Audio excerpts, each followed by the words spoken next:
सभी को प्रणाम। आज हम उपनिषदों का अध्ययन करने का प्रयास करेंगे।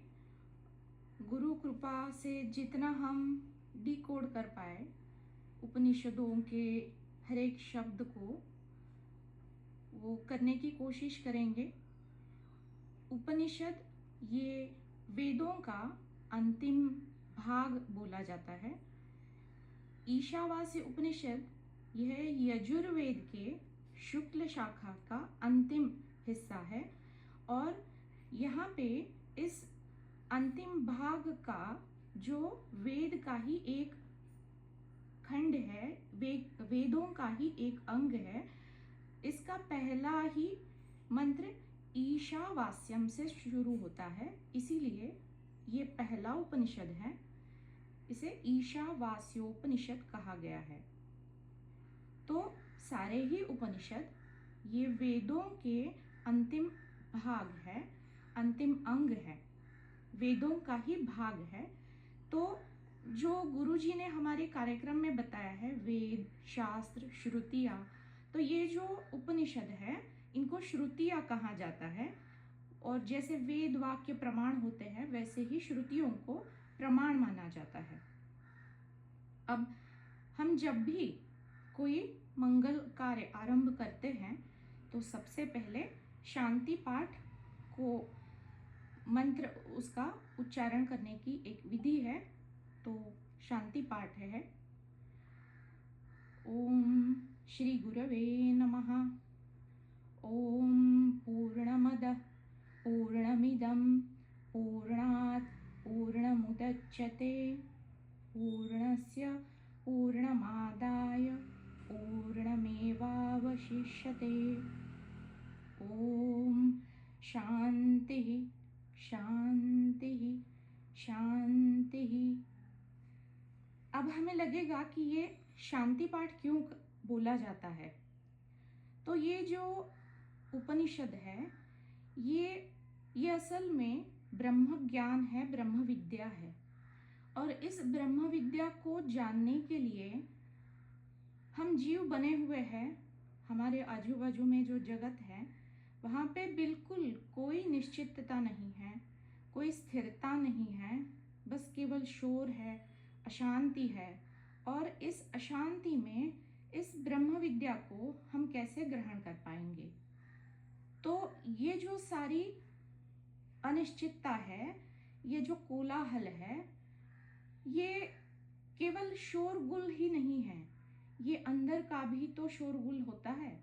तो ये सब जब शांत हो जाए, स्थिर हो जाए, तभी हम किसी एक विषय पर, और यहाँ पे तो ब्रह्म विद्या का यहाँ पे अध्ययन हो रहा है, तो पूरा का पूरा ध्यान हम इस ब्रह्म तत्व के ऊपर लगा पाए, इसलिए इस शांति पाठ को बोला जाता है।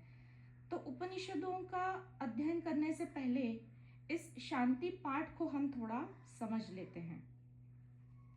पहला इसका अक्षर है ओम। ओम इति एकाक्षर ब्रह्म। ओम शब्द खुद में संपूर्ण रूप से ब्रह्म है। इसके भी 3 भाग कहे गए हैं, अ, उ और म। अ स्थूल है, उ सृजनात्मक है और म अधिक उन्नत है। अभी के लिए हम इतना ही देखते हैं क्योंकि हमें आगे बढ़ना है। तो ये जो ओम अक्षर है ये खुद में ही एक ब्रह्म है जो सत चित आनंद घन है। अब इसमें पूर्ण मदः, इसमें अन्वय अगर करेंगे तो पूर्णम अदः। अदः मतलब वह, वो पूर्णम, वो परब्रह्म सब तरह से पूर्ण है, अपने आप में पूर्ण है। पूर्णम इदम, तो इदम क्या है? यह जगत जो हमें दिख रहा है, जो हमारे पास है, इसे यह कहा गया है। और वह उस ब्रह्म को कहा गया है जो हम होते हुए भी वो कहीं दूर है, दिख नहीं रहा है। तो इस प्रकार से अदः पूर्णम इदम पूर्णम, ये जगत भी पूर्ण है, वह परब्रह्म भी पूर्ण है। क्यों? क्योंकि आगे बताते हैं, पूर्णात् पूर्णम उदच्यते। पूर्णात्, उस पूर्ण से ही। अब ये पूर्ण क्या है? ये जो ओम है जिससे ये सारा जगत उत्पन्न हुआ, ये ओम स्वतः अपने आप में ही पूर्ण है। उस पूर्ण से या निराकार निर्गुण परब्रह्म से पूर्णम, यह पूर्ण जो हमें दिख रहा है, यह जगत पूर्ण उदच्यते। अब उदच्यते मतलब उदित होना। हमें जैसे पता है भानु का उदित होना, सूर्य का उदित होना यानी उत्पन्न होना। जैसा भानु क्षितिज के ऊपर उदित होते हुए हम सुबह देखते हैं, इस प्रकार से ये उत्पन्न हुआ है जगत परब्रह्म से। पूर्णात् पूर्णम उदच्यते। पूर्णस्य पूर्णम आदाय। पूर्णस्य मतलब पूर्ण के, पूर्ण को, पूर्णम मतलब पूर्ण, मतलब इस पूर्ण के, परब्रह्म के पूर्ण को। अब परब्रह्म से जो जगत उत्पन्न हुआ है, उस जगत को आदाय, आदाय मतलब निकालने पर भी, पूर्णम एव अवशिष्यते, पूर्ण ही अवशेष यानी बच जाता है या बचा रहता है। तो अब हम इसको कैसे समझें? जैसे सागर है और सागर से कोई हम बूंद निकालेंगे तो बूंद भी तो सागर ही है। अगर उसको सागर से बाहर निकालने से उसमें जो सागर के गुण हैं वो निकल नहीं जाएंगे। वापस जब वो सागर में मिल जाएगी तो सागर ही बन जाएगी। या फिर बड़ा कोई वृक्ष है और उसका एक छोटा सा बीज है, तो क्या वो बीज एक रूप से पूर्ण है जिसमें सारे वृक्ष को डिकोड करके, एनकोड करके, सारा एन्क्रिप्टेड जो है वृक्ष का डिजाइन वो सारा उस एक सूक्ष्म बीज में है। तो इसी प्रकार से हम सारे जो जीव है ये बीज रूपी इस पूर्ण ब्रह्म या परम ब्रह्म में उत्पन्न हुए हैं। जो जगत हमें आजू बाजू में दिख रहा है उसको हम इस प्रकार से समझ सकते हैं। तो बताया जा रहा है कि पूर्ण से ही पूर्ण की उत्पत्ति हो रही है। अब ये उत्पत्ति कैसे हो रही है? एक है जड़ और एक है चेतन। तो चेतन से ही चेतन की उत्पत्ति होगी, जड़ से तो नहीं होगी। और ये जो परब्रह्म है इसमें सब कुछ है, जड़ भी है और चेतन भी है। तो इससे भी परे ये होने के कारण इसी से सब कुछ, जड़ और चेतन सब कुछ उत्पन्न हुआ है। अब जब ये जीव उत्पन्न होता है तो ये जगत यानी अज्ञान के सहित उत्पन्न हुआ है। तो वो अपने आप को मैं अपूर्ण हूं ये अज्ञानवश समझ रहा है, लेकिन वो है तो खुद में परिपूर्ण ही है। अब ये उपनिषद क्या करते हैं, वेदों ने क्या किया है? वेदों में ये जो जगत बना है तो इसमें अज्ञान के सहित जो जीव उत्पन्न हुआ है उसमें इस सांसारिकता की जो अनिश्चितता है, जो अज्ञानता है, उसके सहित उसको उत्पन्न किया है। तो वेदों में बताया जा रहा है कि इसको, अज्ञान को हटाने के लिए आपको सबसे पहले जो भी इच्छाएं हैं, कामनाएं हैं, तो उनकी पूर्ति कैसे करते हैं इसके बारे में बहुत कुछ वेदों में बताया गया है। अब सारी इच्छाएं पूरी कर लो और तब जाके आपको शांति मिलेगी। अब शांति मिल रही है तो सारा पूर्ण होते होते जब अंतिम जो अंश है उस उपनिषद का, तो वहां पे आके अब ये ब्रह्म ज्ञान दे रहे हैं। संसारिकता को जी लिया पूरा पूरा, ठीक है, अब शांत हो जाओ और कुछ अंदर की तरफ झांको। बाहर बहुत झांक लिया, अब कैसे तुम पूर्ण हो इसको समझो। इस प्रकार से एक जीव जो खुद में परिपूर्ण होते हुए भी अज्ञानवश खुद को अपूर्ण मान रहा है, उसको पूर्ण कैसे बनाया जाए, ये सारी जो है ब्रह्म विद्या, ये ब्रह्म विद्या से ये सारे उपनिषद भरे पड़े हैं। अब इसके लिए सबसे अंतिम इस मंगलाचरण में 3 बार ओम शांति, ओम शांति, शांति। तो ये 3 बार की जो शांति शांति पाठ में जो गाई गई है, तो जैसे हम समझते हैं कि 3 प्रकार के सांसारिक दुख होते हैं, त्रिविध ताप इनको कहा गया है, या फिर कोई कष्ट, दुख या पीड़ा। यह है 3 प्रमुखता से आध्यात्मिक, अधिभौतिक और अधिदैविक। जो आध्यात्मिक है वो अपने शरीर से होने वाले जो है, यानी जो अपने ही अंदर है, काम, क्रोध, लोभ, मोह, अज्ञानता, ये तो हम भरे पड़े हुए हैं। फिर अधिभौतिक, जो भौतिक चीजें हैं, या फिर कोई वस्तु, पदार्थ, या फिर जो व्यक्ति है या फिर प्राणी है, उनसे जो होने वाले ताप है, उनको अधिभौतिक, जो भौतिकता से होता है दुख या कष्ट, उसको अधिभौतिक कहा गया है। और अधिदैविक, अब ये अधिदैविक क्या है? ये जो प्रकृति है या फिर ये जो दैवी शक्तियां है, जो हम देख नहीं सकते लेकिन महसूस कर सकते हैं, या फिर प्रकृति का प्रकोप जो हमारे कंट्रोल के, नियंत्रण के बाहर है, जैसे कोई भूकंप आ गया, या फिर सुनामी आ गई, या फिर अतिवृष्टि हो गई, या फिर महामारी कोई आ गई कोरोना जैसी, या फिर सूखा पड़ गया। हम क्या कर सके उस वक्त? कुछ नहीं। ये हमारे नियंत्रण से बाहर है।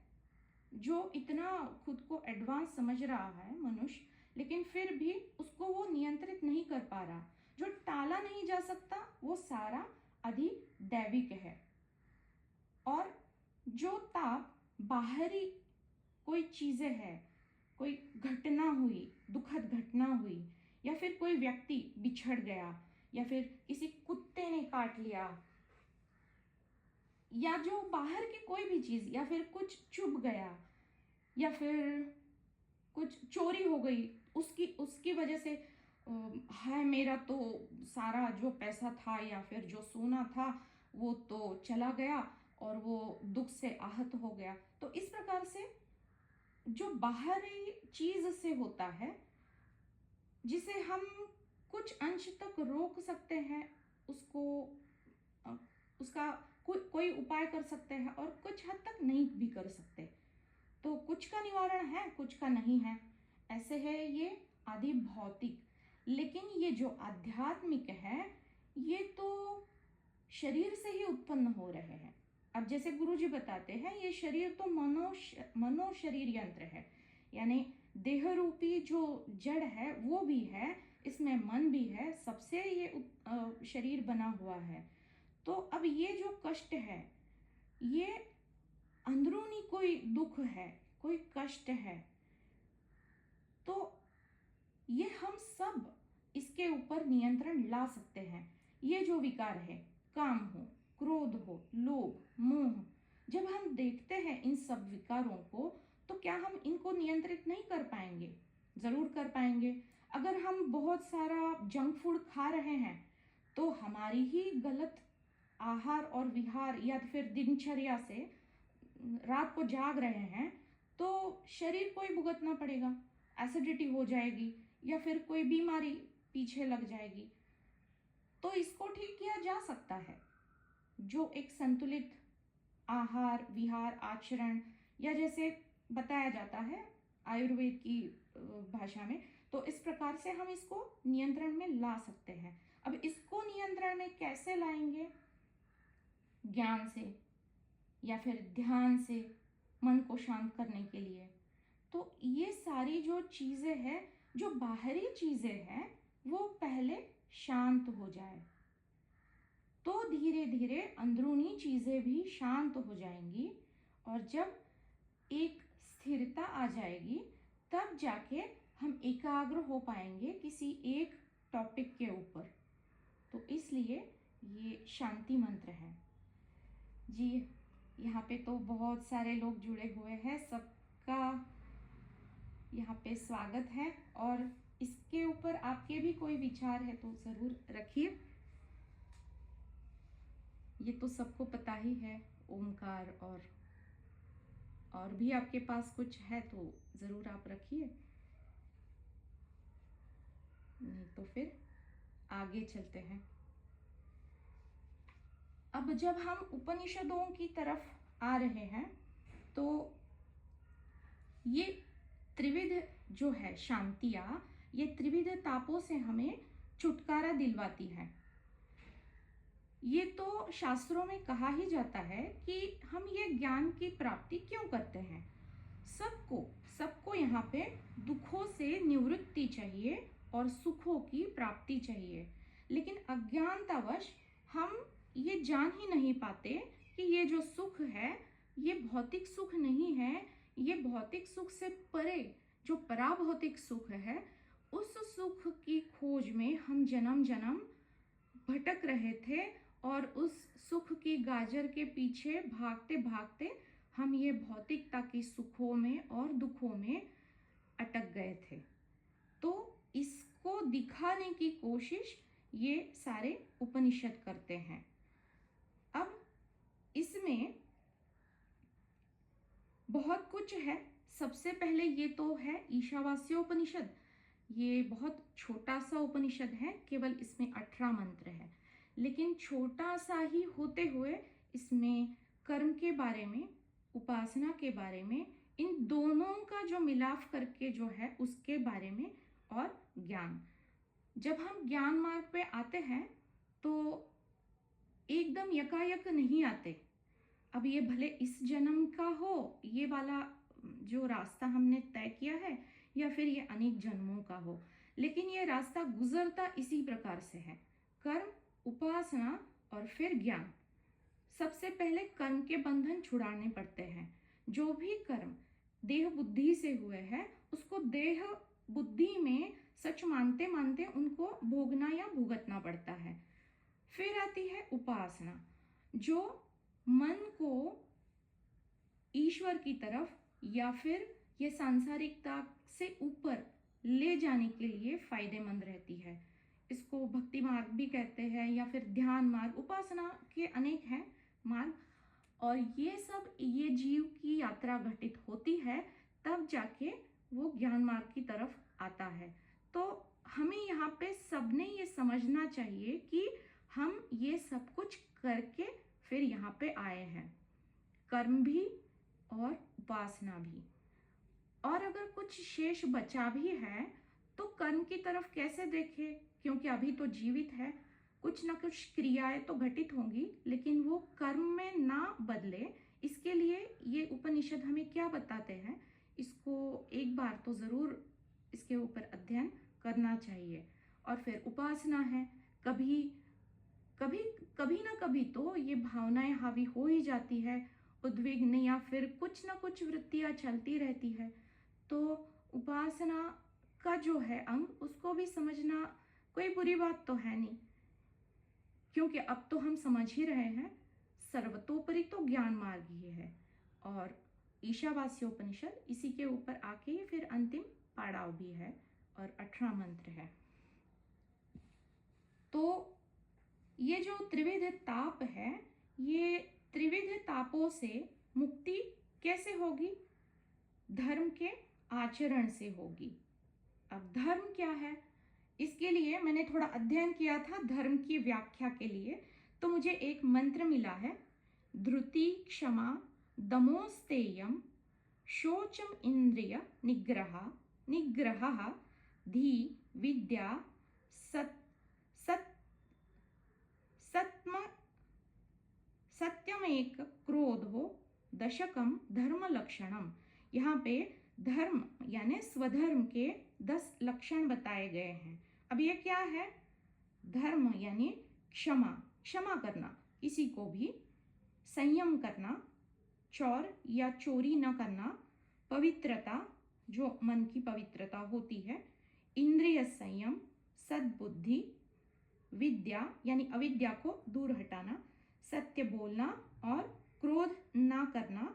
ये धर्म के 10 लक्षण बताए गए हैं। अब यही हमारा स्वधर्म है।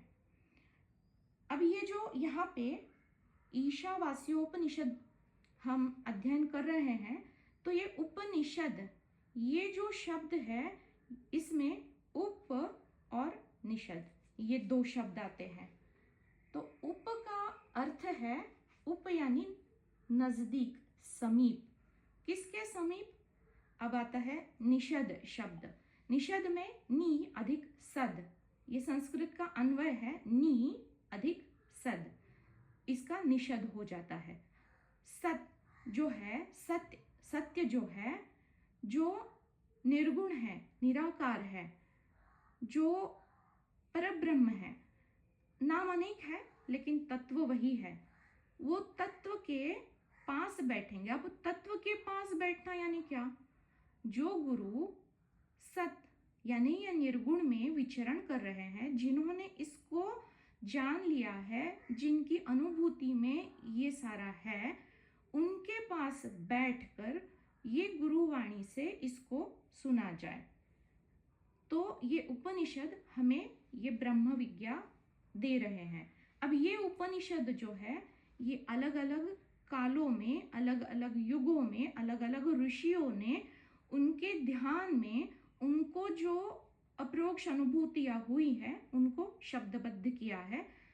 तो हर एक गुरु तत्व तो एक ही है, लेकिन जैसे हम सबका बोलने का ढंग अलग अलग होता है, चीज़ें वही होती है, और एक टॉपिक के ऊपर कितने सारे मत निकल के आते हैं, सब कुछ एक ही बोल रहे होते हैं, लेकिन बताने का ढंग जैसे अलग अलग होता है, वैसे ही ये ऋषि और मुनि हैं जिन्होंने ये उपनिषदों की रचना की है। तो वही है, लेकिन उसको अलग अलग तरीके से समझने का एक प्रयास, हम ज्ञान मार्ग की तरह जो समझे हैं उसको हम खोजने की कोशिश करेंगे। जैसा गुरुक्षेत्र जितनी कृपा करेगा उतना हम गहरे उतरते जाएंगे, तो एक प्रयास है। अब यहाँ पे है ओम। ओम में अ, उ और म, ये तीन अक्षर हैं, जैसा अभी हमने देखा। अब ये जो तीन हैं, ये इसको त्रिकोटि कहा जाता है, यानी उत्पत्ति, स्थिति, प्रलय, स्थूल, सूक्ष्म और सूक्ष्म का कारण, जैसे जीव, जगत और जीवन। अब ये जो त्रिगुण हैं, ये त्रिगुण कहाँ से आए? निर्गुण से आए। वही तो उपनिषद हमें बता रहा है कि कोई गुण ना होते हुए भी वो कैसे गुणों में बरत रहा है। तो सबसे पहले ईशावास्य उपनिषद, ये ई अक्षर जो है, ये ई अक्षर हमारी इकाई में अ, आ और ई, ये जो अ है, आ है, इसके बाद में ये ई आ रहा है। जो पहला वाला ई है, छोटा ई, इसको भी जिसने अपने अन्वेषण के अंदर ले लिया है, ये तीनों को, ऐसा ये ईश का बड़ा वाला ई है, जिसके अंदर स्त्री, पुरुष और नपुंसकलिंग ये तीनों समाये हुए हैं। ब्रह्मा, विष्णु और महेश तीनों जिसके अंदर निहित है।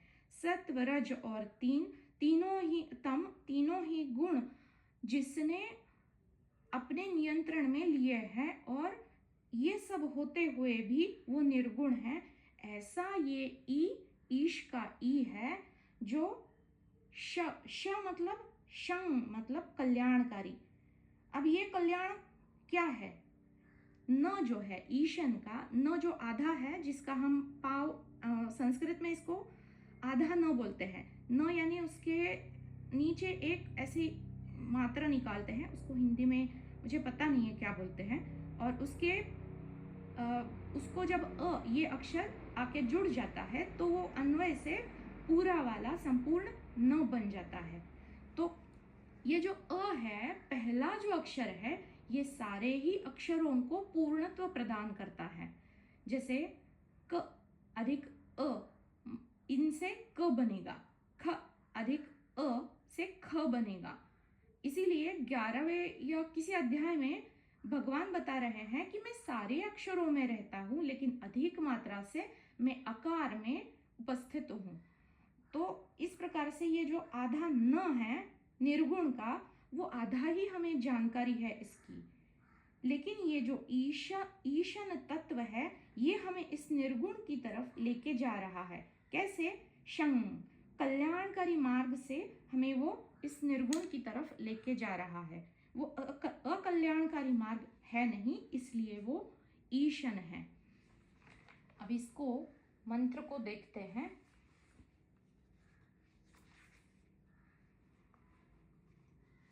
मंत्र को एक बार पढ़ेंगे। ओम ईशावास्यम इदं सर्वं यत् किंचित जगत्याम जगत तेन त्यक्तेन भुंजिथा मा गृधः कस्य स्विद्धनम्। अब इसमें ईशा वास्यम, जगत्याम जगत। अब जगत्याम इसका अन्वय आएगा जगत्याम यत् किंच, मतलब जो किंचित, जो कुछ भी है वो सब जगत्याम यानी अखिल ब्रह्मांड में, जगत्याम यत् किंच जगत, जो जड़ और चेतन स्वरूप जो जग है, जो गति से उत्पन्न हुआ है, जिसमें जीवन है, ये जगत। इदम सर्वम, इदम यानी यह, सर्वम यानी संपूर्ण समस्त, ईशावास्यम ईश्वर से व्याप्त है। अब यहाँ पे ईश्वर से कोई जो देवता है इसको नहीं समझना चाहिए, ये ईशन तत्व है, पर ब्रह्म हम समझ ले तो ये ईश्वर से व्याप्त है। तेन त्यक्तेन भुंजिथा, अब इस कण कण में जो ईश्वर है उसी का वास है इस जगत में, इसलिए क्या करना चाहिए? तेन यानी उस ईश्वर को साथ रखते हुए, उसका स्मरण करते हुए, त्यक्तेन भुंजिथा त्याग पूर्वक भोगते रहो। अब इसको हम समझेंगे थोड़ा। मां गृधा मतलब आसक्त मत हो, गृध यानी आसक्ति, मां यानी मत होना, आसक्त मत होना। क्यों मत होना? क्योंकि धनम कस्य स्वित्, धन यानी सब हर तरह का धन, जो हम धन उपयोगिता में लाते हैं, पैसा या फिर जो हमारा घर बार है, जो हमारे धान है, वो भी एक प्रकार का धन ही है। सारे ही भोग्य पदार्थ ये धनम के नियंत्रण में आएंगे या फिर उसके नीचे आएंगे। कस्य स्वित्, किसका है? ईश्वर का है। अगर कण कण में उसी का वास है, सारे यत् किंच जो कुछ भी है वो सारा ईश्वर का ही है, तो जो भी धन हमारा है वो किसका है? हमारा तो नहीं है, फिर किसका है? ईश्वर का ही है। एक यहाँ पे वेद भगवान एक पवित्र सूचकता से हमें जैसे आदेश कर रहे हैं कि ये जो सारा विश्व बना हुआ है, ये जो आपका जगत बना हुआ है, ये जो पूरा ब्रह्मांड है, यहाँ पे चर और अचर, चराचरात्मक ये जो जगत है, यहाँ पे आपको जो भी दिख रहा है, जो भी सुनने में आ रहा है, जो भी ना दिखते हुए भी आप यंत्रों से देख सकते हैं, सुन सकते हैं, लेकिन जिसका होने का आगाज हो रहा है, उन सब में, उन सब का आधार, सबका नियंता, सबका ईश्वर, सबके अंदर जो विद्यमान है, सबके अंदर जो शक्ति विद्यमान है, जो सबको जानता है, क्योंकि वो सबको खुद को जानता है, क्योंकि वो स्वसंवेद्य है। और इसी प्रकार ये ईशन तत्व कल्याणकारी है। ईशन का अभी हमने देखा, ये जो शम है ये कल्याणकारी है, सारे जीवों का कल्याण करने वाला ये कल्याण स्वरूप ईशन तत्व यानी परमेश्वर परब्रह्म तत्व सभी में विद्यमान है और इस सारे ब्रह्मांड को उसने व्याप्त किया हुआ है, इसलिए वो सदा सर्वदा से परिपूर्ण है। जैसा अभी पूर्णमदा में हमने जानने की कोशिश की, अगर वो पूर्ण है तो उसके ही अंदर जो जगत पैदा हुआ, उसमें जो हरेक जीव है वो भी तो पूर्ण ही है, जो उनके ही अंश से उत्पन्न हुआ है। तो जैसे हम ये परमात्मा परमेश्वर के बच्चे हैं, एक तरह से जैसा बाप वैसा बेटा। तो अगर वो निर्गुण है तो हम निर्गुण ही हैं, लेकिन हम गुणों में बरत रहे हैं, खुद को गुणों से जान रहे हैं, खुद को अज्ञानी होने के कारण अपूर्ण मान रहे हैं। अब इसको, ये जो है इसको समझना चाहिए। ये जब हम समझेंगे कि हमारा मूल कहाँ पे है, हमारा जो ओरिजिन, जो स्रोत है वो क्या है, अगर वो ईशन तत्व है तो कहते हैं, आगे कह रहे हैं कि इस तत्व का नित्य स्मरण रखते हुए आप जो भी क्रियाकलाप करते हैं वो करें, सदा सर्वदा इस ईशन तत्व का स्मरण रहे। अब इसका स्मरण करते वक्त ये बता रहे हैं कि क्या मैं कर रहा है, तू तो केवल अंश है, वो ईश्वर जो है, सत्य है, वो अविनाशी है और वही तो विद्यमान है तेरे अंदर। जब मैं और मेरा मिटेगा, जब इसका त्याग घटित होगा, तभी तो ये तू और तेरा उदित होगा। ये उदित होना, ये जो उदच्यते है, इसी को यहाँ पे दूसरे एंगल से हम इस श्लोक के माध्यम से समझ भी सकते हैं। लेकिन ये तभी उदित होगा जब मैं और मेरा हटेगा, या फिर इसको हम पूरी तरह से निशेष कर देंगे। तो अब हम थोड़ा दूसरी तरह से समझने की कोशिश करते हैं एक एक शब्द को। यहाँ पे त्यक्तेन भुंजिथा कहा गया है। अच्छा, एक काम करते हैं, जगत्याम जगत, ये जो पहला वाला है, पहला पोर्शन है इस मंत्र का, अगर आपको ये मंत्र या फिर क्योंकि आगे मंत्र हमारे सामने रहेगा तो आपको भी समझने में थोड़ी आसानी होगी। ये जो है ये ईशादी नवोपनिषद है और ये गीता प्रेस गोरखपुर का एक बुक आता है जो ऑनलाइन अवेलेबल है, हिंदी में ही है और ये आप मंगा सकते हैं, ज़्यादा महंगा भी नहीं है। तो आगे हमारे सामने अगर ये कोई श्लोक रहता है ना तो इसको समझने में थोड़ी आसानी होती है। अब ये जगत्याम जगत, ये जो जगत है ये कैसे पैदा हुआ? गति से पैदा हुआ। हर क्षण निश्चितता कुछ है नहीं, बदल रहा है, केवल बदलाव है, को कहीं भी स्थिरता नहीं है, सब कुछ आगे चल रहा है समय की धारा में। समय भी उत्पन्न हुआ ताकि वो आगे बढ़ पाए, गतिशील हो पाए, और इसी से जगत बना, जो हम समझते हैं कि सारे ही अनुभव के दायरे में आते हैं और जिसकी अनुभूति हम हर रोज कर रहे हैं। इस जगत में हम जी रहे हैं, ये जी रहा है वो है जीव। जीव क्या है?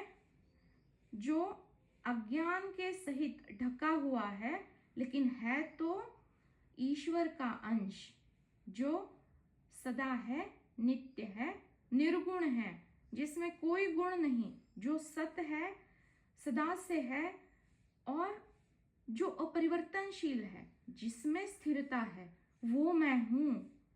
लेकिन सारी अस्थिरता, सारी अशांति मेरे आजू बाजू में मैं देख रहा हूं, महसूस कर पा रहा हूं, अनुभव में है।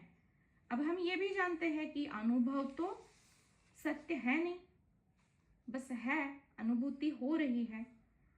लेकिन फिर भी जब साक्षी भाव नहीं रहता तो उसी भाव में या उसी वृत्ति में जिया तो जा रहा है। तो ये जो तीनों हैं एक साथ, इसी से जीव बना हुआ है। इसका जगत, ये जीव, और जो जी रहा है वो जीवन। अगर जीव है तो ईश्वर है।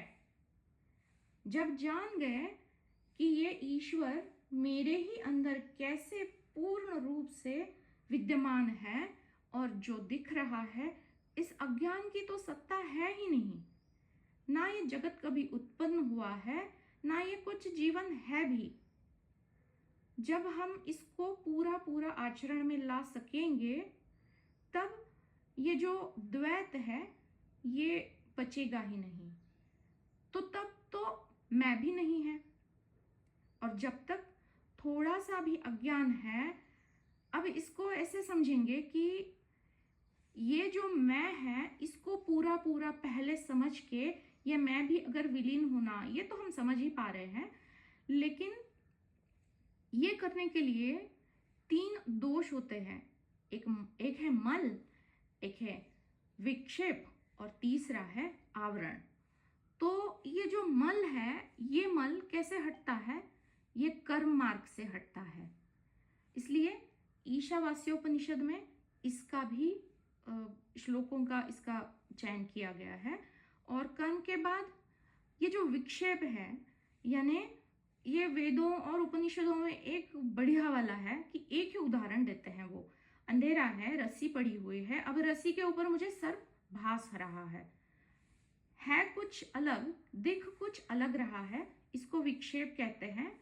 और इसे मानसिक तौर से हम जानते हैं कि ये अनुभव मानसिक ही है। तो मन के ऊपर जब हम काम करेंगे तो ये कैसे होगा? मन के ऊपर का काम ये उपासना से होगा। तो उपासना के ऊपर के भी कुछ मंत्र है इसमें। और फिर सबसे अंतिम तो ज्ञान मार्ग है। जब हम जान लेते हैं कि भाई वहां पे रस्सी पड़ी हुई है, लेकिन वो दिख रहा है मुझे सर्प की तरह, ये जब हम जान लेते हैं तो सर्प दिखते हुए भी हमें नहीं दिखता। ये जब घटित होता है तो आजू बाजू में ये जो जगत है, जीव है, जो भी हमारे रिश्ते नाते हैं, वो दिखते हैं, महसूस होते हैं, लेकिन होते हुए भी नहीं होते। यहाँ तक ये ज्ञान मार्ग हमें लेके जाता है। तो ये सारा इसमें विवरण आ रहा है। तो मुझे लगता है आज के लिए ये काफ़ी है। और आप सब लोग बताएं कुछ, क्योंकि मैं ही बोल रही हूँ। आप थोड़ा एक एक करके बोलिए जो आपके जो अध्ययन में है, या फिर जो आपने कहीं पे गीता में या फिर कहीं पे पढ़ा है, तो आप ज़रूर बोलिए। जी बोलिए, हिमांशु जी बोलिए। मैं देखिए, बहुत सुंदर आज जो है हमारी ये हमारा सौभाग्य है कि उपनिषद हमारे जीवन में प्रकट हुआ। और मैं सिर्फ एक ही चीज जो मेरे मुख से निकलती है वो है धन्यवाद कुरुक्षेत्र के प्रति, आपके प्रति, कि आज हम इस लायक हुए हैं कि स्वयं कुरुक्षेत्र हमें उपनिषद की सौगात दी है आज से। तो ये बहुत सुंदर सुंदर, और जिस हिसाब से जैसा कि, क्योंकि प्रत्येक कार्यक्रम का अपना एक अपनी सुंदरता है। कोई चर्चा है तो वहां पर चर्चा हो रही है, वाद संवाद हो रहे हैं, कहीं पर कुछ हो रहा है, कहीं व्यंग है तो कहीं कविता है, और ये उपनिषद है। और मैंने देखा और ये मैंने भी फील किया कि निशब्द जो हम श्रवण कर पा रहे थे, जो श्रवण का गुण हमें ज्ञान मार्ग ने दिया है, वो पूरी तरह से उपयोग हो रहा है। बहुत सुंदर हमें लगा है आज, बहुत अच्छा, मुझे बहुत अच्छा लगा कि आपके द्वारा ये कार्यक्रम प्रारंभ किया गया, उपनिषद की ओर हमें ले जाने का एक प्रयास है। बहुत बहुत धन्यवाद आपका। बस मैं यही अभिव्यक्त करना चाहूंगा। जी धन्यवाद बहुत बहुत। जी ये तो गुरु क्षेत्र का ही है। जी आप सभी कुछ जोड़ना चाहेंगे, क्योंकि सभी ने गीता या कुछ ना कुछ तो पढ़ा ही हुआ होता है। जी सत्याकाश जी। जी बोलिए।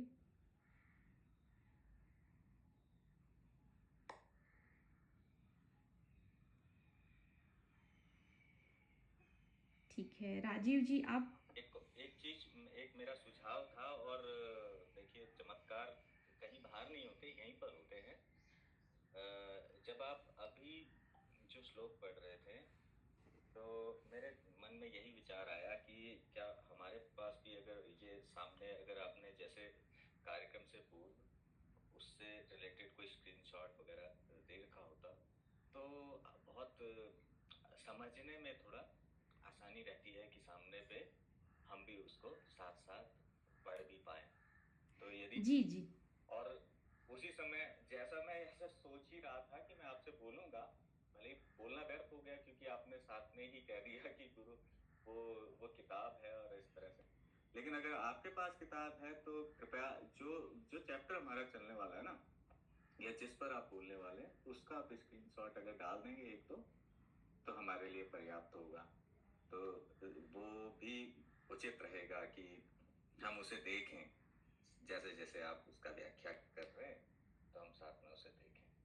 जी, यदि जी जी संभव हो तो। जी जी जी बिल्कुल बिल्कुल बिल्कुल डालूंगी। और भी अगर कोई सुझाव है, क्योंकि ये तो पहला ही है ऐसा उपक्रम, और अगर कहीं पे मेरा हिंदी शब्द मुझे याद ना आए तो बस आप लोग संभाल लेना। अ, तब अगर इंग्लिश या मराठी कुछ सूझेगा तो उस वक्त मैं वो बोल दूंगी, लेकिन बस वो भाव तो आप तक पहुंच ही जाएगा। और अगर कोई आपके सुझाव या फिर कुछ है तो आप भी बोलिए, क्योंकि ये पहला ही है ना, इसलिए। जी, प्रणाम निशिगंधा जी। जी जी जी प्रणाम। क्या कहें, आपको दिल से धन्यवाद निकल रहा है। इतनी सुंदर आपकी भाषा, हिंदी भाषी मूल भाषा न होते हुए भी इतना अच्छा उच्चारण, और क्या सलाह दूं मैं। मुझे तो लगता है कि ये जो आप बोल रहे हैं इसको रिकॉर्ड करके एक यूट्यूब चैनल बनाइए, ताकि इस तरह से सारे उपनिषद उसमें आपकी वाणी में हो जाएं।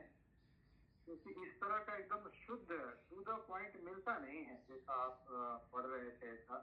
बहुत अच्छा लगा। हालांकि शुरू में मुझे लगा था कि मैं एक्चुअली उपनिषदों थोड़ा मेरा अध्ययन का ये आदत है, बहुत दिन से पढ़ता हूँ और यही करता हूँ। लेकिन ये जो आप जो ये पढ़ रहे थे, इतना सुना रहे थे, ईशादी नौ उपनिषद, वो किताब है मेरे पास, मैं उसको पढ़ा भी हूँ। और हरि गोयंका जी के पुत्र थे, ऋषिकेश गोयंका की, उनके द्वारा लिखा हुआ है, और शंकर भाष्य पे ही आधारित है। एक दूसरा भी किताब आता है, जैसे ऐसा भी नौ उपनिषद बताया है, अलग से भी एक किताब है विद कमेंट्री ऑन शंकर भाष्य। और ये सारी किताबें एक गीता सेवा ऐप है, उस ऐप को डाउनलोड कर लें। गीता प्रेस की सारी किताबें उस पर फ्री में मिल जाती हैं, आपको खरीदने की आवश्यकता नहीं है। और खरीदना भी अगर चाहें तो गीता प्रेस की किताबें काफी सस्ते दामों पर मिलती हैं, और प्रिंट वगैरह काफी अच्छा रहता है। तो मुझे तो यही था कि जैसे आप एक दिन कर रहे हैं ना, अगर रोज इसको 1 घंटे अगर कर दें तो मेरे हिसाब से बहुत अच्छा रहे। इसी तरह से हम सारे उपनिषद पढ़ लें, सुन लें। देखिए, पढ़ने से इतना समझ में नहीं आता, जैसे आप जैसा कोई बच्चा हो, एकदम शुद्ध भाषा में ऐसा बोले और हम लोग उसको लेके। मैं कुछ देर किताब के साथ में था, लेकिन फिर बाद में मुझे लगा कि ये तो डिस्टर्ब कर रहा हूँ मैं उसकी वाणी में। न तो इधर ध्यान हो रहा, न उधर ध्यान हो रहा। मैं किताब बंद कर दिया, केवल चुपचाप आपको सुना, और बहुत ही अच्छा लगा। तो मेरा जी तो ऐसा सुझाव था, और ये बहुत अच्छा आइडिया है कि भाई हमारे ग्रुप में ये जी अगर आपका सुबह भी का आगे अध्ययन का है दिन ना, चलाए। तो आप भी थोड़ा कंट्रीब्यूट करिए, क्योंकि आपका चिंतन थोड़ा अलग दृष्टिकोण से होगा, मेरा चिंतन थोड़ा अलग दृष्टिकोण से होगा, तो आपका भी स्वागत है। नहीं नहीं, मैं इस जो ये विषय चल रहा है ना, इसको मैं डिस्टर्ब नहीं करना चाहता। ये बिल्कुल प्योर एकदम अच्छा आ रहा। आप कर लें पहले, बाद में भले इस पे कर सकते हैं। मैं तो जो बोलता हूँ पूरा उपनिषदों की भाषा ही बोलता हूँ, और कुछ दूसरा नहीं। गीता और उपनिषद में यही पढ़ता हूँ, यही बोलता हूँ।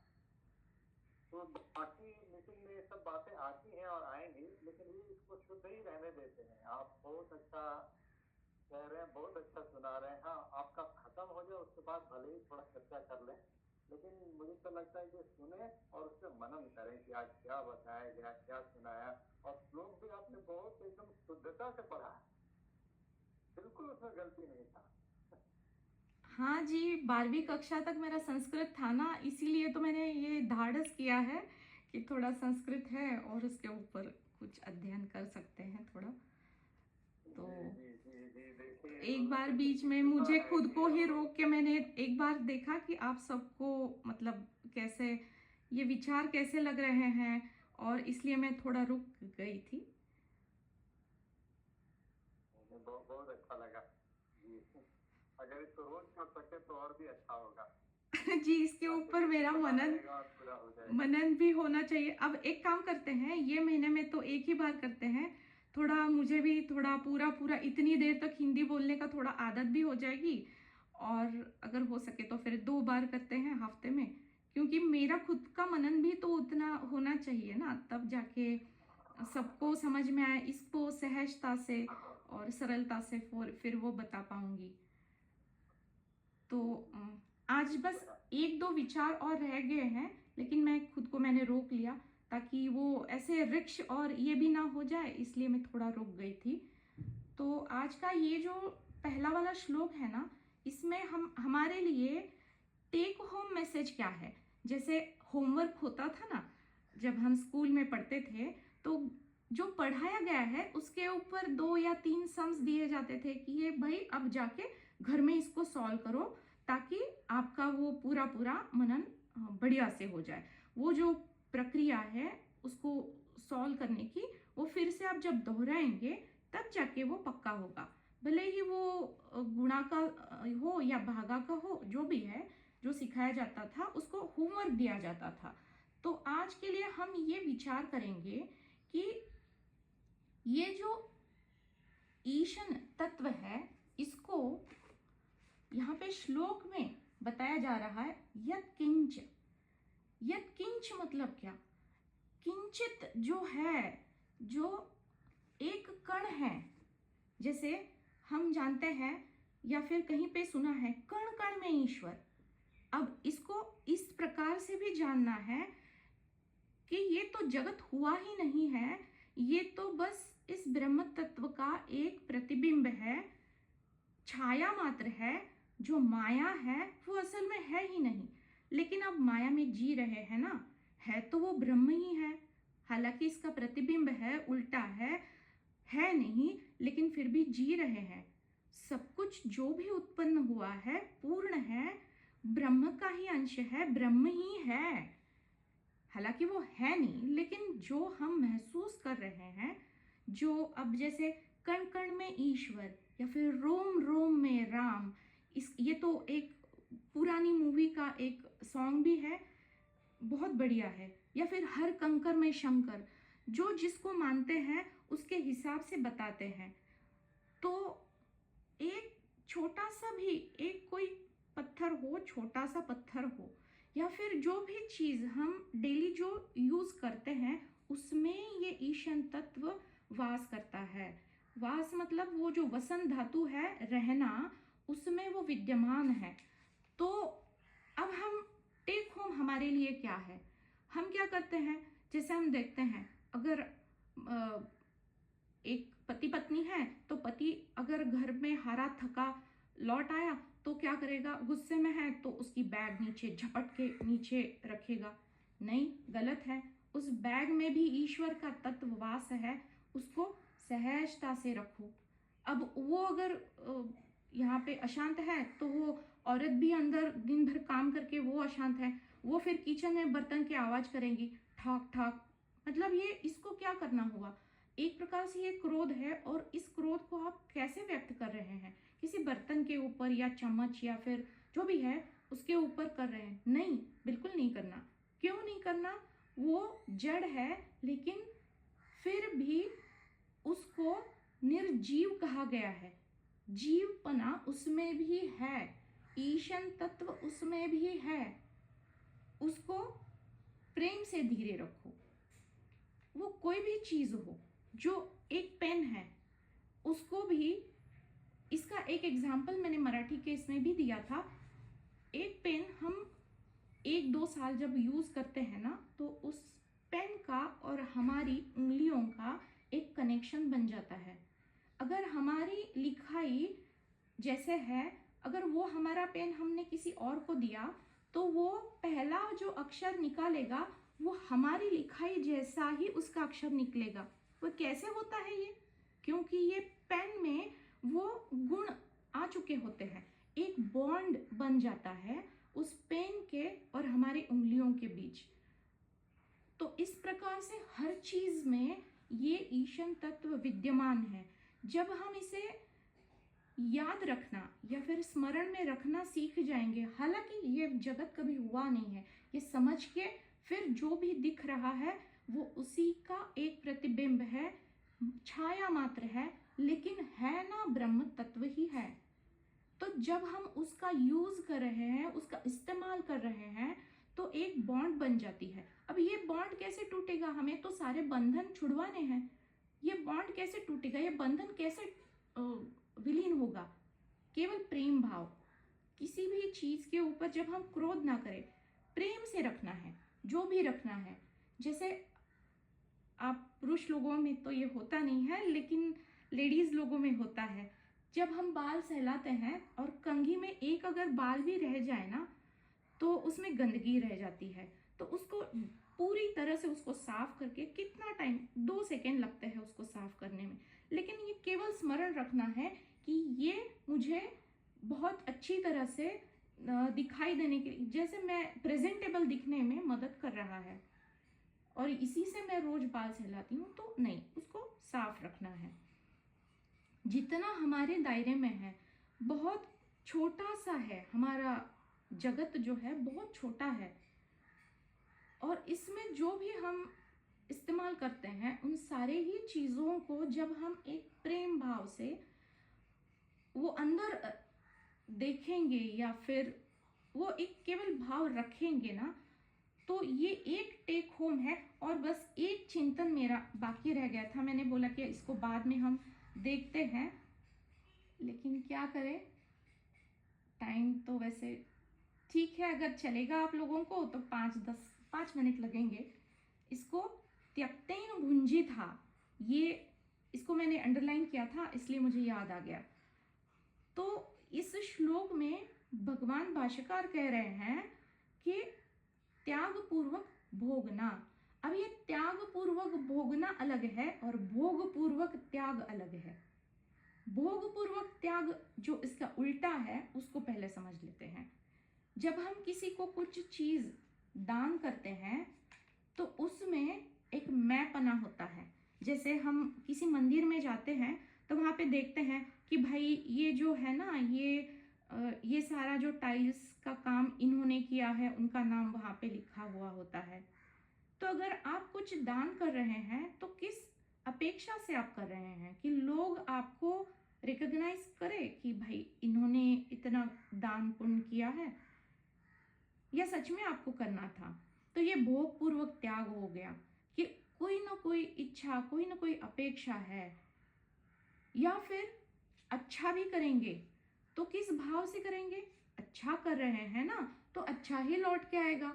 अगर इसकी भी अगर अंदर, मन के अंदर ये भी अगर इच्छा उठ जाए, मतलब ये तो मेरे जो हस्बैंड है, तो मेरी उनसे बात हो रही थी, तो वो बोल रहे थे कि अच्छा कर रहे हैं तो अच्छा ही मिलेगा।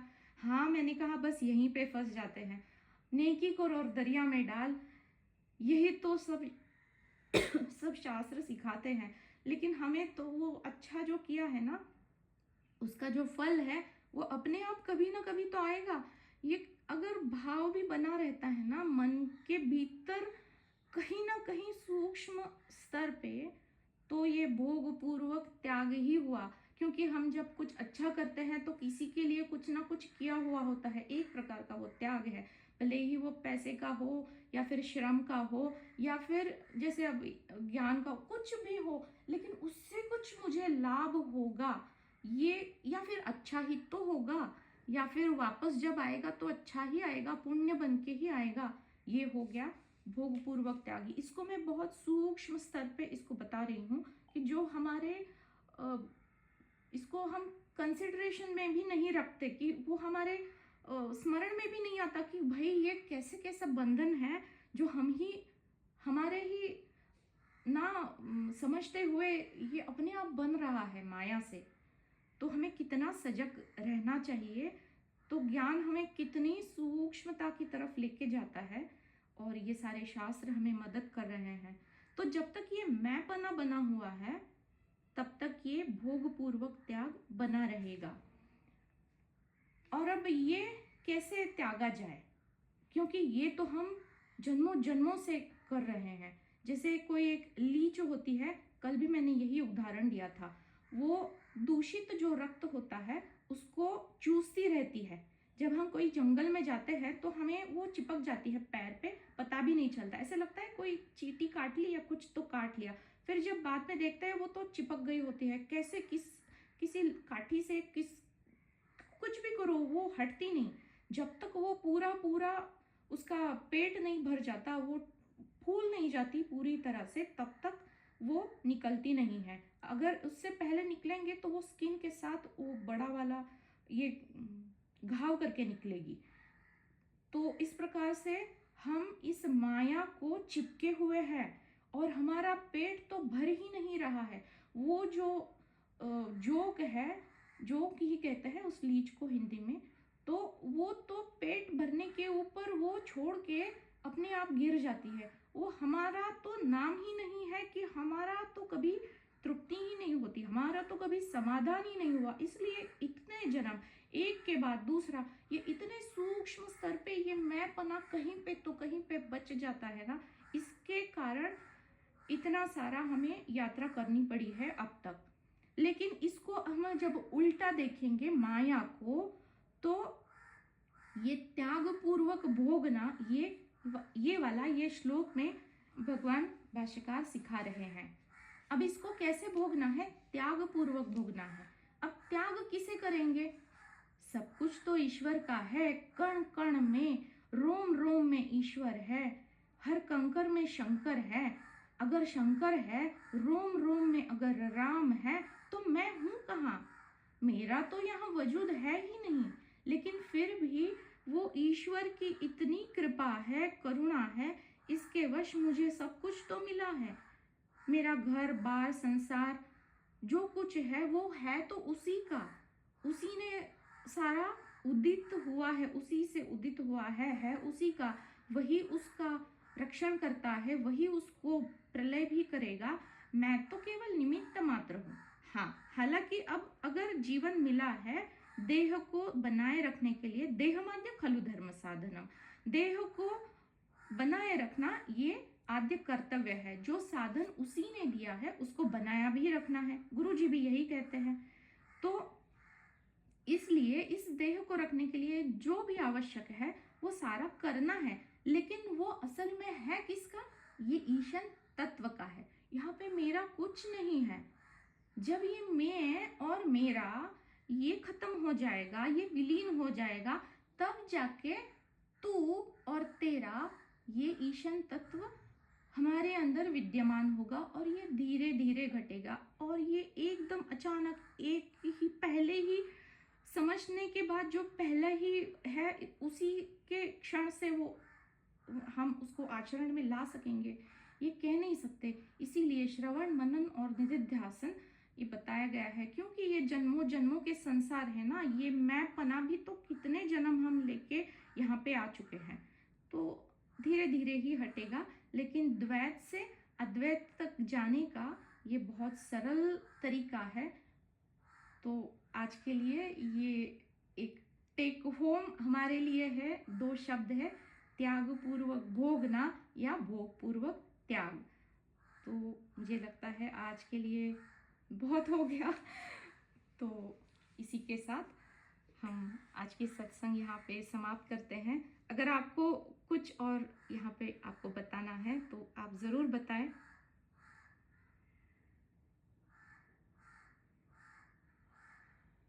प्रणाम निशिगंधा जी, बहुत सुंदर, बहुत अच्छा बोला आपने। इवन जो आपने सूक्ष्म का लास्ट पार्ट जो मनन था वो तो बहुत अच्छा था। तो बेसिकली मुझे तो वहाँ बहुत आनंद आया जो आपने वो बोला कि ऐसे नहीं, प्रेम से रखना चाहिए, ये ऐसे करना चाहिए।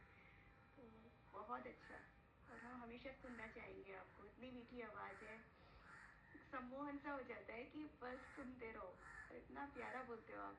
थैंक यू, बहुत बहुत कृपा गुरु क्षेत्र की। जी, गुरु कृपा ही है और क्या। जी, तो मिलेंगे फिर अगले हफ्ते इसी टाइम पे। तब तक अधिक अधिक चिंतन करने का प्रयास करूंगी। जी जी जी, प्रणाम।